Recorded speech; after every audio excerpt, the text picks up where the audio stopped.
आप सभी का स्वागत है कल परसों तक न्यूज चैनल में। जी हां, आपने सही सुना, कल परसों तक सिर्फ और सिर्फ आपके लिए कल परसों की सभी ताजा खबरें। लाइक करना ना भूलें और पूरी वीडियो देखें, और हां, सब्सक्राइब करना तो हरगिज ना भूलें। इस चैनल के साथ जुड़े रहने के लिए सब्सक्राइब जरूर करें। तो चलिए शुरू करते हैं कल परसों की सभी ताजा खबरें बिना किसी देरी के। तो दोस्तों, आज हम फिर से आपके लिए लेकर आए हैं देश दुनिया की तमाम ताज़ा बड़ी खबरें। सबसे पहली बड़ी खबर में आपको बताएंगे दोस्तों कि भारत पाकिस्तान तनाव के बीच अमेरिका ने दिया भारत को झटका, करोड़ों रुपए के आम लेने से किए इनकार, भारतीय व्यापारियों को हुआ बड़ा नुकसान। पटना के खान सर ने पाकिस्तान के सभी लोगों को बताया आतंकवादी, बोले 500 या 1000 मारने से कुछ नहीं होगा, पाकिस्तान में है 24 करोड़ आतंकवादी। 18 लाख राशन कार्ड को मोदी सरकार ने किया रद्द, सैकड़ों अवैध बांग्लादेशियों को भेजा गया वापस। दिल्ली में विधानसभा चुनाव हारने के बाद आम आदमी पार्टी को लगा झटका, भाजपा में शामिल होंगे आम आदमी पार्टी के 13 पार्षद, भाजपा के बाद आम आदमी पार्टी में बड़ी टूट। राम मंदिर में घटे 50% श्रद्धालु, बिगड़ी रामनगरी की अर्थव्यवस्था, खाली हुए होटल गेस्ट हाउस, अब राम मंदिर में नहीं जा रहा कोई भी दर्शन करने। तो दोस्तों, सभी खबरों को आपको एक एक कर बताने वाले हैं। वीडियो को लाइक कर चैनल को सब्सक्राइब कर दें। इससे विद पर तो दोस्तों अगली खबर की ओर, तो मोदी सरकार को अमेरिका ने दिया झटका, अमेरिका ने भारत के आम लेने से किया इनकार। जी दोस्तों, आपको बता दें कि भारत पाकिस्तान में तनाव के बीच अमेरिका से मोदी सरकार को आज बड़ा झटका लगा है। अमेरिका ने भारत के आम लेने से इनकार कर दिया है, जिससे भारत को 5 करोड़ रुपए के लमसम नुकसान हुआ है। दरअसल आपको बता दें कि अमेरिका को 15 खेपे हवाई जहाज के मार्ग के जरिए भारत के व्यापारियों ने भेजी थी, लेकिन अमेरिका ने इन आमों पर गंभीर आरोप लगाए हैं। अमेरिका ने कहा है कि जो आम भारत ने हमारे यहाँ पर भेजे हैं वो कीट मुक्त करने के लिए जरूरी रेडिएशन प्रक्रिया उन्होंने नहीं की है और रेडिएशन प्रक्रिया में खामी पाई गई है, जिसके बाद अमेरिका ने कहा है कि हम इन आमों को नहीं लेंगे क्योंकि ये आम हमारे यहाँ पर बीमारी फैला सकते हैं। वहीं आपको बता दें कि इन आमों के अमेरिका ने लेने से इनकार कर दिया, जिसके बाद अमेरिका ने चेतावनी दी कि इन आमों को या तो भारत आप वापस ले जाइएगा, अन्यथा इनको यहीं पर नष्ट कर दीजिएगा। वहीं आपको बता दें कि आम न लेने के कारण भारतीय व्यापारियों को लगभग 5 करोड़ रुपए का नुकसान हुआ है। इससे भी पर तो दोस्तों अगली खबर की ओर, तो बिहार के टीचर खान सर ने पाकिस्तान के 24 करोड़ लोगों को बताया आतंकवादी। दोस्तों, आपको बता दें कि पहलगाम हमले को लेकर भारत और पाकिस्तान में जंग शुरू हुई थी, जिसके तहत अब पटना के मशहूर शिक्षक खान सर का एक वीडियो सामने आया है। इसमें उन्होंने पाकिस्तान में 100 या 1000 नहीं बल्कि 24 करोड़ जनता को आतंकवादी बताया है।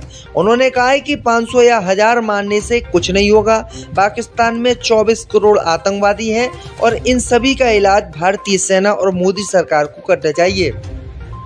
दरअसल आपको बता दें कि खान सर ने ऑपरेशन सिंदूर का जिक्र करते हुए पाकिस्तानियों को आतंकवादी बताया है। तो ये बड़ी अपडेट आ रही है दोस्तों। इससे भी पर तो दोस्तों अगली खबर की ओर, तो 18 लाख राशन कार्ड हुए रद्द, सैकड़ों अवैध बांग्लादेशियों को भेजा गया वापस। दोस्तों, आपको बता दें कि महाराष्ट्र में एक बड़ी कार्रवाई की गई है, जिसमें 18 लाख राशन कार्डों को रद्द कर दिया गया है। इसमें से अधिकांश राशन कार्ड अवैध रूप से राज्य में रह रहे बांग्लादेशी प्रवासी होने की संभावना में रद्द किए गए हैं। इस कार्रवाई का सबसे ज्यादा असर मुंबई में देखा गया है, जहां 4.8 लाख राशन कार्ड रद्द किए हैं। जांच में पता चला है कि कई कार्ड धारक सरकारी सब्सिडी वाले अनाज का दुरुपयोग कर रहे थे और इससे पोल्ट्री फार्म को बेचकर मुनाफा कमा रहे थे। ये कार्रवाई KYC अभियान के बाद शुरू हुई है, जिसमें सरकारी कर्मचारी, व्यापारी और उच्च आय वर्ग के लोग भी फर्जी राशन कार्ड धारक के रूप में पकड़े गए हैं। तो ये बड़ी अपडेट आ रही दोस्तों। इससे भी तो दोस्तों अगली खबर की ओर, तो दिल्ली विधानसभा चुनाव में हारते ही आम आदमी पार्टी में बड़ी टूट, 13 पार्षदों ने दिया इस्तीफा। दोस्तों, आपको बता दें कि दिल्ली विधानसभा चुनाव में हारने के बाद आम आदमी पार्टी में आज बड़ी टूट हुई है। खबर सामने निकल कर आई दोस्तों कि दिल्ली में चुनाव हारने के बाद अब आम आदमी पार्टी पंजाब की सत्ता बचाने में लगी हुई है, लेकिन दूसरी ओर पार्टी को एक के बाद एक कई झटके लग रहे हैं। हाल ही में पार्टी से नाराज होकर 13 आप पार्षदों ने इस्तीफा दे दिया और नई पार्टी बनाने का ऐलान कर दिया। वहीं अब कांग्रेस नेता उदित राज ने ऐसा बयान दिया है कि सियासी गलियारों में हड़कंप मच गया है। आप कांग्रेस नेता उदित राज ने दावा करते हुए कहा है कि मेरे कुछ सूत्रों से जानकारी मिली है कि भाजपा के कुछ पार्षदों को छोड़कर सभी भाजपा में शामिल हो जाएंगे। हालांकि भाजपा अगर स्वीकार करने के लिए तैयार होगी तो ये सभी पार्षद भाजपा में आने के लिए तैयार हैं। यानी 13 आम आदमी पार्टी के पार्षदों ने आम आदमी पार्टी से इस्तीफा दे दिया है। तो बड़ी टूट आम आदमी पार्टी में आज हुई है। इससे बीच पर तो दोस्तों अगली खबर की ओर तो राम मंदिर में घटे 50% श्रद्धालु, बिगड़ी रामनगरी की अर्थव्यवस्था, खाली हुए होटल गेस्ट हाउस। जब दोस्तों आपको बता दें कि रामनगरी में पिछले 2 माह में धार्मिक पर्यटन का ग्राफ तेजी से गिरा है। एक सर्वे के मुताबिक श्रद्धालुओं की संख्या में 50% तक गिरावट आई है। ये न सिर्फ स्थानीय धार्मिक पर्यटन के लिए चिंता का विषय है, बल्कि इसका असर स्थानीय अर्थव्यवस्था और सकल घरेलू उत्पाद जीडीपी पर भी देखने को मिल रहा है। महाकुंभ के दौरान आई तीर्थ यात्रियों की भारी भीड़ अब थम गई है। इससे स्थानीय व्यापारियों की चिंता बढ़ गई है। रामनवमी के बाद से ही अयोध्या आने वाले श्रद्धालुओं की संख्या में लगातार गिरावट देखी जा रही है। इस गिरावट का सीधा असर व्यापार, होटल उद्योग, परिवहन सेवाओं और छोटे दुकानदारों की आमदनी पर पड़ रहा है।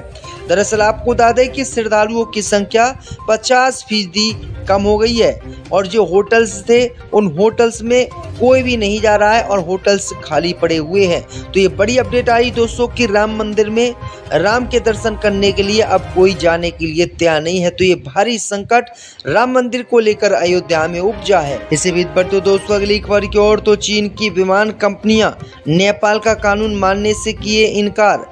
दोस्तों आपको बता दें कि चीन की विमान कंपनियां नेपाल के नियम कानून को नहीं मानती हैं। नेपाल आने वाली सभी विमानों की कंपनियां यहां की सरकार को टैक्स देती हैं, लेकिन चीन की कोई भी एयरलाइंस नेपाल सरकार को टैक्स नहीं देती है।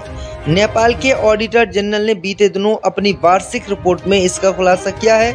इसमें नेपाल में उड़ान भरने वाले 4 चीनी एयरलाइंस कंपनियों के द्वारा सरकार की तरफ से निर्धारित टैक्स को नहीं देने पर सवाल खड़े किए गए हैं। सरकार को सौंपी गई इस रिपोर्ट के मुताबिक air China, southern China airlines और चाइना ईस्टर्न एयरलाइंस और सिचुवान एयरलाइंस ने नेपाल सरकार के द्वारा निर्धारित टैक्स नहीं दिया है।